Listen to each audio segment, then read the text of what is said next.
خبره اگر که الحمدلله اوس کچه کمه شوې ده خو څومره چې موږ د امنیتي ارګانونو راپورونه ګورو د خوست په ولسونو کې قتل ډیر ده قتلونه ډیر شوي دي او تاسو ته معلومه ده چې د انسان قتل څومره لویه جریمه او څومره لویه ګناه ده الله جل مجده فرمایي څوک چې یو نفس قتل کړي فکأنما قتل الناس جميعا د یو انسان ګناه دومره ده لکه ګواکې ټول انسانان چې ختم کړي وي رسول اکرم صلی الله علیه وسلم مبارک فرمایي الانسان بنیان الرب ملعون من هدم بنیان الرب انسان د الله آبادي ده انسان د الله ماڼۍ ده انسان الله جوړ کړی ده او څوک چې د الله آبادۍ ورانوي الله به په هغه باندې لعنت واردوي قتل یو لویه جریمه او قتل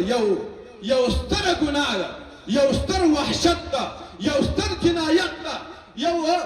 یو نحوست ده او یو سقاوت ده په دغه ولسونو کې الله دې موږ ترنه خلاص کړي نو بنان موږ امنیتي ارګانونو ته سپارښتنه کړې ده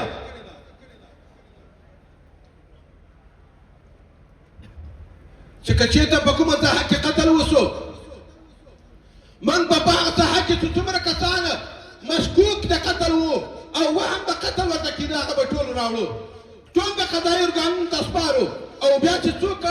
په کار کې بری سو هغه ته براعت ورکول کېږي او که څوک ملزم سوله نو هغه به د قانون مګولو ته سپارل کېږي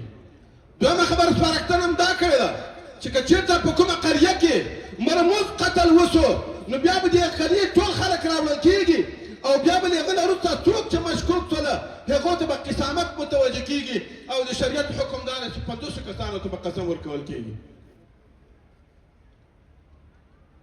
له دې سره سره فیصله مو داسې کړې ده که چا انتقامي قتل وکړه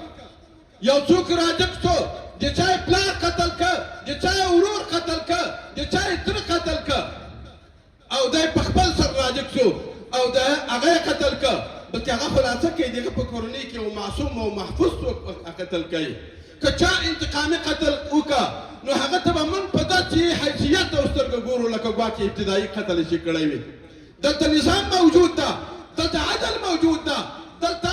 اسلامي نظام موجود ده تاسې شاهدان یې چې څو ورځې وړاندې یو کس د خپلې جریمې په اساس باندې په عام محضر کې د زرګونو کسانو په حضور کې په قتل په اعدام باندې ورسېده نو چې کله اسلامي نظام موجود وي او یو څوک راجګېږي په خپل سر باندې قتل کوي دوی ته موږ اجازه چاته نه ورکوو که چا هم داسې وکړله هغه به د قانون منګولو ته سپارل کېږي او په داسې شکل په سترګو به ورته کتل کېږي لکه ګواکې ابتدایي قتل یې چې کړی وي چلو وخت تنګ ده ځکه خبره لږه تېده کوم درېیمه خبره چا چې ناموسي قتل وکړه خپله خوره خپله تروره خپله ښځه خپله لوره دی په یو ګمان باندې قتل که خدا نخواسته په فعل باندې قتل که په خپل سر باندې قتل که هغه ته به هم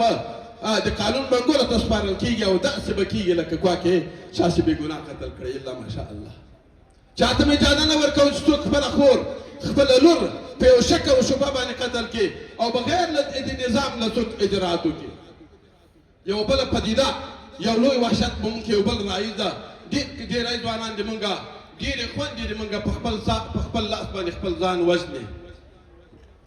سره له دې نشته یو جریمه ده په اسلام کې الله جل مجده له دې څخه موږ منع کړی یو رسول الله صلی الله علیه وسلم مبارک فرمایي چا چې ځان په چاړه باندې قتل که نو د دوزخ په اور کې به دی همیشه دپاره موجود و خپل ځان به په چاړه باندې وژني چا که ځان په زهرو قتل که نو د دوزخ په اور کې به دی په ما اور کې به موجود و او د ازار به همیشه دپاره چکي و دی به ځان باندې وژني د یو لویه جریمه یو لوی وحشت ته الله دې موږ ترنه خلاص کړي خو البته موږ د سیاست په خاطر باندې سپارښتنه مو داسې کړې امنیتي ارګانونو ته هغه چا چې قتل النفس وکړه خپل ځان یې قتل که خپل ځان یې مړ که له خپلې کورنۍ نه بغیر له خپلې کورنۍ نه بغیر بل څوک بیا جنازې ته ورتللی نه شي او نه څوک فاتحې ته ورتللی شي زه دا یقین لرم زه دا باور لرم که تاسې موږ په دغه حکم باندې عمل وکړو او د دغه مقتول جنازې ته لاړو